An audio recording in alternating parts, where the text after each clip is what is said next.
Yes Ratnamaiah గారు వాక్యం బోధిస్తూ, నీ హృదయం మంచిగా ఉంటే దేవుడు నీకు స్నేహితుడు అవుతాడయ్యా అని వారు ఎన్నో చక్కని విషయాలు వారు తెలియజేస్తూ ఉండగా మీకులాగా నేను కూడా వెనకాల కూర్చున్నా పెనమచ్చ గ్రామంలో.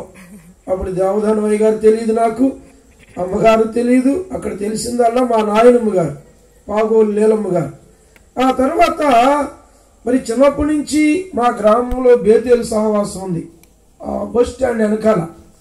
ఈ ప్రార్థనకి వెళ్తూ ఉండేవాడిని బాల్యకాలం నుంచి కూడా. ఏదో అంటారు కదా, రాముడు మంచి బాలుడని. అట్లాగే చిన్నతనం నుంచి కూడా చర్చికి వెళ్ళేవాడిని.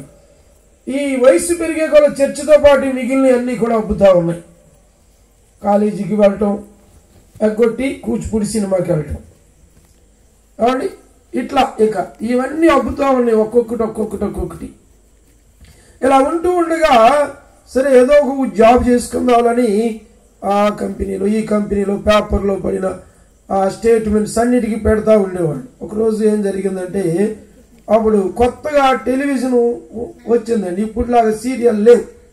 అప్పుడు వాళ్ళు ఒక అడ్వర్టైజ్మెంట్ ఇచ్చారు, మీరు ఏదైనా యాక్ట్ చేయాలంటే రండి అని.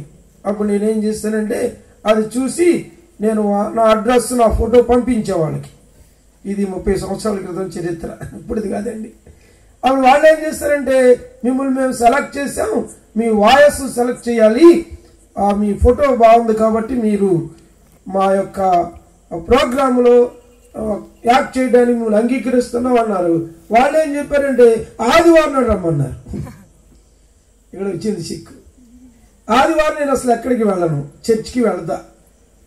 అందువల్ల అది ఇక నేను వెళ్ళాల దానికి. తర్వాత వాళ్ళు నాకు ఎటువంటి కాల్ కూడా చేయలే. అంటే అప్పుడు ఉత్తరాలండి, ఈ ఫోన్లు ఇవన్నీ లేవు.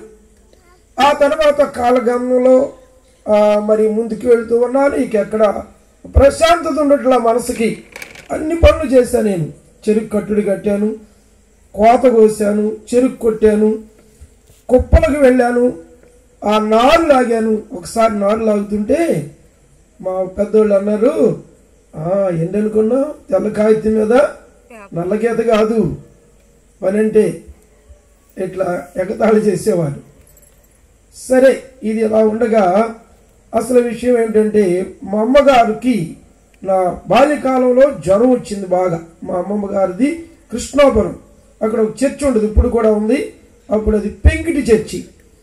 అక్కడ ఆ చర్చిని ఆనుకునే మా తాతయ్య గారి ఇల్లు, మేనమామలు అందరూ కూడా అక్కడే ఉండేవాళ్ళు, కలిసి చాలా ఐక్యతగా. అక్కడ జ్వరం వస్తే బాగా అనుకుందట, ఆమెకు ఒక పాటను పడుతుందట, నీవు నన్ను దీవించు వరకు నేను నిన్ను విడువనని. యేసు ప్రభువా, ఆమె కూడా తెలియదు, నా కుమారుడికి జ్వరం తగ్గిస్తే ఆయన నీ పని చేస్తాడని అందంట. ఇంకెందుకు వదిలిపెడతాడు దేవుడు? ఇక అంతే. నాకు తెలియదు, ఆమెకు తెలియదు. అయిపోయింది, ఆమె మర్చిపోయింది, నేను మర్చిపోయా, కానీ దేవుడు మర్చిపోవాలా. దేవుని స్తోత్రం అండి. కాబట్టి అప్పుడు ఇక నేను ఇక్కడ రక్షణ పొందాలని ఆశ కలిగింది. దేవదానమయ్య గారి దగ్గరికి వెళ్ళి కలుసుకున్నా. అక్కడ ఒక స్తుతికోవడం జరుగుతుందండి, కొల్లూరు సంసోన్ గారి ఇంటి దగ్గర. వినమచ్చి నుంచి వచ్చిన వారికి తెలుసు. అప్పుడు వెళితే అయ్యగారు నాకేం చెప్పారంటే, అంతకుముందే నేను కలిశాను, అయ్యా నేను హార్మోన్స్ పొందుతానంటే ఆయన నాకు 20 రోజులు సెలవు టైం ఇచ్చారండి. అది మే మాసం. ఆ కరెక్ట్గా వారు ఇచ్చిన టయానికి వెళ్ళా నేను. అంటే ఆయన అనుకున్నాడు, ఈ కుర్రోడు నిలుస్తాడో గెలుస్తాడో చూద్దాం అని అనుకున్నాడు మొత్తానికి. అప్పుడు నేను ఆయన ఇచ్చిన టయానికి వెళ్ళానండి. వెళితే అప్పుడు ఆయన గారు సంతోషించారు, పర్లేదు కుర్రోడు రక్షణ పొందాలని ఆశపడుతున్నాడు అని నన్ను రక్షణలో కూర్చోబెట్టారు. అప్పుడు పైన మందిరం ఉండేది, ఇప్పుడు పెద్ద మందిరం కట్టల. వాళ్ళ అమ్మగారు సువార్తమ్మ గారు ఉండేది. తర్వాత పెద్దవారు అహరోన్ గారు, యోబు గారు, జయలక్ష్మి గారు, మాగ్రెటమ్మ గారు, కస్తూరమ్మ, వీళ్ళందరూ, సుందర భాగ్యమ్మ గారు, వీళ్ళందరూ బాగా ప్రార్థన చేసేవాళ్ళు నా కోసం. మార్తమ్మ గారు, యోబు గారు, వీళ్ళందరూ కూడా మరి ప్రార్థన చేసేవాళ్ళు వచ్చి, నీ పాపాలు ఒప్పుకో బాబు, దేవుడు నిన్ను క్షమిస్తాడు, రక్షిస్తాడని. అప్పుడు నేను పశ్చాత్తాపం చెంది ఒక్కొక్కటి నాకు కనిపిస్తుంటే కన్నీటితో నేను ప్రార్థన చేసుకుంటున్నా. నాకు తెలియదండి, నా కన్నీరట నా ఏడుపు బయటకు వినపడుతుందంట. రోడ్డు మీద ఉన్న వాళ్ళకి అయ్యగారు చర్చికి రోడ్డు మీద సెంటర్ ఉంటుంది, ట్యాంకు అనుకుంటున్నారండి. చాలామంది సువార్త మా అమ్మేమని వెళ్ళిపోయిందేమో అనుకుంటున్నారండి. దాని అమ్మగారు వృద్ధాప్యంలో ఉంది. ఏంటి ఇట్లా ఏడుపు వినపడుతుంది అయ్యగారు ఇంట్లో నుంచి, కానీ నాకు తెలియదు. ఆ తర్వాత అయ్యగారు వచ్చి, బాబు నాన్న మామూలుగా చేసుకో అని అన్నారు. ఏంటయ్యా అంటే, నీ ఏడుపు నీవు చేసే ప్రార్థన బయటికి వినిపిస్తుంది, వాళ్ళందరూ మా అమ్మగారు ఏమని వెళ్ళిపోయారు అనుకుంటున్నారని నాకు వారు చెప్తే తెలిసింది. అంటే అంత పశ్చాత్తాపం కలిగి దైవ సన్నిధిలో నా పాపములన్నీ కూడా ఒప్పుకోవడం జరిగింది. దేవుని స్తోత్రం, హల్లెలూయా. 94వ సంవత్సరం మే నెల 29వ తారీఖున యేసు ప్రభు నన్ను రక్షించారండి. అప్పటి నుంచి మరి ఎప్పటి వరకు కూడా, తర్వాత 95లో నాకు వివాహం జరిగింది. తర్వాత 96లో మరి 99లో ఏదో దేవుడు బిడ్డలను ఇచ్చాడు. కొన్ని అనివార్య కారణాలు, పరిస్థితులను బట్టి, కుటుంబ పరిస్థితులు మరి ఇబ్బందులు వచ్చినప్పటికి కూడా అట్లాంటి సమయంలో దేవుడు నన్ను ఎంతో ధైర్యపరిచాడు. హల్లెలూయా. మరి సంఘం, తల్లి సంఘం, పెనుమచ్చ సంఘం నా కొరకు ఎంతో ప్రార్థన చేసింది. తర్వాత 2003లో మరి 2000లో బైబుల్ కాలేజీ పెట్టారు ఫస్ట్ సహవాసంలో. అప్పుడు నేను ట్రైనింగ్ అయ్యాను. నేను 97లో సహవాసంలో జాయిన్ అయ్యాను.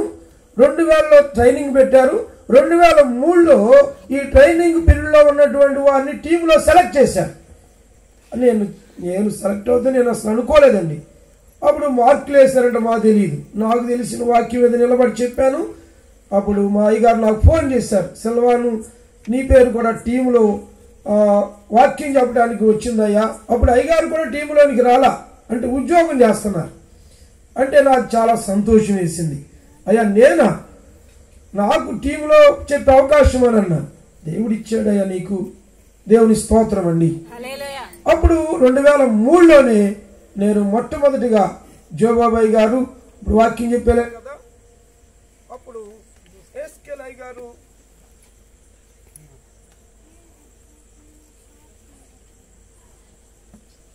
ఎస్కేలై గారు టీం లీడరు, జోబాబాయ్ గారు, జాషువా గారు, మోషే గారు, నేను సభ్యులు. దేవుని స్తోత్రం అండి. మొట్టమొదటిగా 2003లో నేను పదపలపాకలో జేమ్స్ గారి మీటింగ్స్ లో వాక్యం చెప్పడానికి వెళ్ళానండి. దేవుని స్తోత్రం. మరి అప్పటి నుంచి ఇప్పటి వరకు కూడా మధ్యలో 1 సంవత్సరం బ్రేక్ వచ్చింది నాకు కొన్ని పరిస్థితులను బట్టి. మరలా నా యొక్క నమ్మకత్వాన్ని బట్టి సహవాస నాయకులు బిషప్ తండ్రి గారు మరలా ఈ టీంలో ఈ విధంగా దైవజనులతో కలిసి పనిచేసే అవకాశాన్ని ప్రభు ఇచ్చారు. తర్వాత 2097లోనే మందిరం కట్టడం జరిగింది. జస్వంతరావు గారి ద్వారా ప్రతిష్ఠ చేయటం జరిగింది. కొన్ని ఆత్మలను దేవుడు రక్షిస్తూ ఉన్నారు. మరి ఆ తర్వాత దేవుని మహాకృపలో మరి గత 3 సంవత్సరాల క్రితం మేడూరులో కూడా మేము నూతనంగా పరిచర్య ప్రారంభించాం. అక్కడ కూడా ఇక్కడ రక్షణ పొందిన సహోదరి ఒల్లూరు మరియమ్మ గారు ఉన్నారు. మరి అది దైవ చిత్తానుసారంగా అక్కడ కూడా దేవుని యొక్క పరిచర్య జరుగుతుంది. మరి అక్కడ ఒక చిన్న గృహం మందిరం కూడా ప్రభు ఇచ్చారు. మరి స్థానికంగా ఇక్కడ దరిదాపుగా 26-27 సంవత్సరాల నుంచి ఈ పరిచర్య కొనసాగుతుంది. మరి సహవాసంలో ఉండి టీములో ఉండి పనిచేసేటువంటి ఆధిక్యతను కూడా ప్రభు ఇచ్చారు. ప్రభు స్తోత్రం. దేవుని బిడ్డలారా, మరి ప్రాముఖ్యంగా ప్రతి సంవత్సరం ఏప్రిల్ మాసంలో మేము ఇదే సమయంలో మీటింగ్ పెడతామండి. అంటే ఏప్రిల్ 3వ వారం ఆదివారం రాత్రి నుండి మంగళవారం రాత్రి వరకు. మరి అదే ప్రకారంగా ఈ సంవత్సరం కూడా మరి సభలు పెట్టడానికి ఈ యొక్క ఏప్రిల్ మొదటి 7 రోజులు కూడా జాగ్రత్తగా వినాలండి దయచేసి. ఎందుకంటే ఈ మీటింగ్స్ ఈ విధంగా జరగటానికి చాలా ప్రార్థన ఉంది. ప్రార్థన యొక్క ప్రాముఖ్యత గురించి నేను తెలియజేస్తున్నాను. నేను నా కుమార్తె అండ్ నా పెద్ద కుమార్తె స్టెల్లా ఆమె హైదరాబాద్లో ఉంది కోచింగ్ సెంటర్లో, నేనేమో ఇక్కడ ఉన్నా. ప్రతిరోజు 4:30 నుంచి 5:30 వరకు ఇద్దరం కూడా 7 రోజులు 7 గంటలు ప్రార్థన చేసామండి. దేవుని స్తోత్రం చేద్దాం ఒకసారి. ఇది వాస్తవం. దేవుని మీద నాకు మెలకు రాకపోతే నా కుమార్తె లేపేది నన్ను. నాకు మెలకు వస్తే నాన్న అనగానే డాడీ లెగిసేసాను, చేద్దాం ప్రార్థన. ఒక అరగంట ఆమె చేసేది, ఒక అరగంట నేను చేసేవాడిని. ఆ తర్వాత మార్చి 20 నుండి ఏప్రిల్ 20 వరకు ఇక్కడ స్థానికంగా సంఘ బిడ్డలు అంటే ఎక్కువ మంది రాకపోయినా, ఇద్దరైనా ముగ్గురైనా ప్రతి రాత్రి కూడా నేను చెప్పినప్పుడు నా మాటను గౌరవించి వాళ్ళు కూడా 4 రోజులు ప్రార్థన చేశారు. Praise the Lord. హల్లెలూయా. ఈ యొక్క మీటింగ్స్ వెనకాల ఎంతో ప్రార్థన ఉందండి. అలాగే నాతో ఉన్న మా దైవజనులు, మా టీము సభ్యులు మణిబాబాయ్ గారు, ప్రభుదాస్ గారు, తర్వాత దేవదానమయ్య గారు, మా లీడర్ గారు, ఆత్మీయ తండ్రి గారు, తర్వాత చిరంజీవి గారు, వీళ్ళందరూ కూడా వారి వారి సంఘాల్లో వారి వ్యక్తిగత ప్రార్థనలో కూడా మరి ఇక్కడ తెలిసిన తమ్ముడు శేఖర్ బాబు, కిరణ్ గారు, గురిందుపల్లి పాస్టర్ గారు, మరి మా కుమారుడు కిరణ్, ఇలాంటి వారు ఎంతో మంది ఈ సంఘం, తల్లి సంఘం, పెనుమత్స సంఘం ప్రార్థన చేశారండి. హల్లెలూయా. కేవలం మేము అడిగామన్నీ కూడా, ప్రభువా కరెంటు పోకూడదన్నాం, పోలా. హల్లెలూయా. వాతావరణం మంచిగా ఉండాలన్నా, ఉందండి. హల్లెలూయా. వచ్చిన వారందరికీ శరీరాహారం, ఆత్మీయాహారం కావాలన్నాం, 2 ఉన్నాయి సమృద్ధిగా. Praise the lord.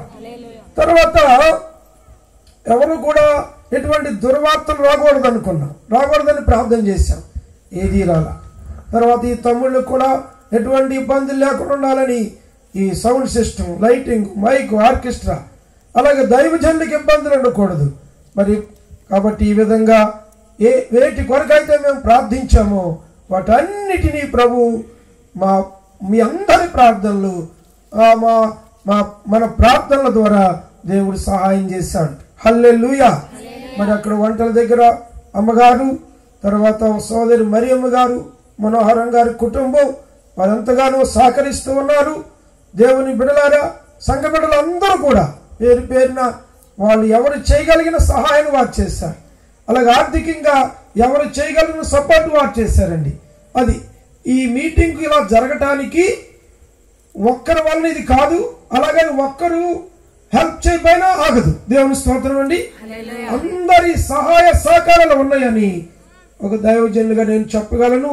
కాబట్టి ఇంకా నా కొరకు ప్రార్థన చేయండి. మా ముందు ఇంకా 2 మీటింగ్స్ ఉన్నాయి ఈ నెలలో. వాటిలో కూడా మేము మా టీం వాడబడాలి. దేవుని కృపను బట్టి మరి మా టీం అంతా కూడా దేవుడు ఎంతో చక్కగా వాడుకుంటున్నారు. మరి వారు చక్కగా ఐక్యతగా ఉంటారు. నాతో కూడా దైవజనులు ఇంకొంచెం లేటుగా వెళ్ళినా, ఎప్పుడు వెళ్ళినా కూడా వారు అడ్జస్ట్ అవుతారు. మొన్న ఆర్లపాడు నా గాలుపు దెబ్బ కొట్టి, అంటే వడదెబ్బ, అప్పుడు అయ్యగారులు ఎంతగానో నన్ను మరి ప్రేమించి నాకు ఆ రోజుల్లో సమయం ఇవ్వలా, అయ్యా మీరు రెస్ట్ తీసుకోండి అని నన్ను ప్రేమించే మంచి దైవ సేవకులు, మంచి స్నేహితులు, మా టీం సభ్యులు, వారు నన్ను ఎంతో గౌరవిస్తారు. మరి చక్కగా కలిసి మేము ప్రభు పనిలో ఈ విధంగా వాడబడుతూ ఉన్నాం. మరి మణిబాబాయ్ గారు వారు చాలా కాలం నుంచి నాకు పరిచయం. ఎందుకంటే ఇక్కడ దావరపల్లి దగ్గర చాగంటిపాడు వస్తూ ఉంటారు. నలుగురు దానియాల్ గారు ఉన్నారు, బాబురావు గారు, వీళ్ళందరూ కూడా కలిసి చాలా పర్యాయాలు ప్రార్థన చేసేవారు. అలాగే ప్రభుదాసయ్య గారు, మరి వారు కూడా చాలా మంచి దైవజనులు. ఎన్నో అనుభవాలు రాత్రి విన్నామండి. నన్ను ఎంతో ఆయన ప్రేమిస్తాడు. ఆయన ఎందుకు పెట్టుకున్నాడో తెలియదు కానీ శాస్త్రి గారు అంటాడు. మరి ఆయనకేంటో ఈయనొక ఆయనను ఎంటర్వాడు దావీద్ గారు ఉన్నాడు సహవాసంలో, ఇంకొక 2 ఉన్నారండి. నేను శాస్త్రిని ఏం కాదు, వాళ్ళ దృష్టికి మరి ఏమనిపిస్తుందో తెలియదు. మరి వాళ్ళు అన్నప్పుడు ఆ సంతోషం అంటే వాళ్ళు అట్లా పెట్టుకున్నారు నన్ను పేరు. దేవుని స్తోత్రం అండి. నా పేరు శాస్త్రి కాదు, నేను శాస్త్రం తెలిసిన వాడిని కాదు, కానీ మరి నా పేరు సాయిబాబా అయితే దేవుడు సిల్వాన్ అని చెప్పాడు వాక్యం ద్వారా. అప్పటి నుంచి సిల్వాన్గా నేను మరి దేవుని సేవలో ఉంటున్నాను. నాకు మంచి అమ్మగారి కోసం మరి మా స్టెల్లాకు గ్రూప్ 2లో మెయిన్స్లో పాస్ అవ్వాలి, ప్రిలిమ్స్లో పాస్ అయింది. అలాగే అక్షరాణి తన భవిష్యత్ కొరకు మరి బేతని ఆమెకు ఒక బాబు, అమ్మగారు, మా తల్లిగారు దేవామణిమ్మ గారు, నా కొరకు మీరందరూ కూడా ప్రార్థన చేయాలని ప్రభునామమున మనం చేస్తూ మరి ఈ సాక్ష్యాన్ని ముగిస్తున్నా. అందరికీ వందనాలండి. Thank you. ఓర్తున్నందుకు మంచిది. ఈ సమయంలో చిన్న ప్రార్థన చేసుకుందాం. మన మధ్యలో ఘంటసాల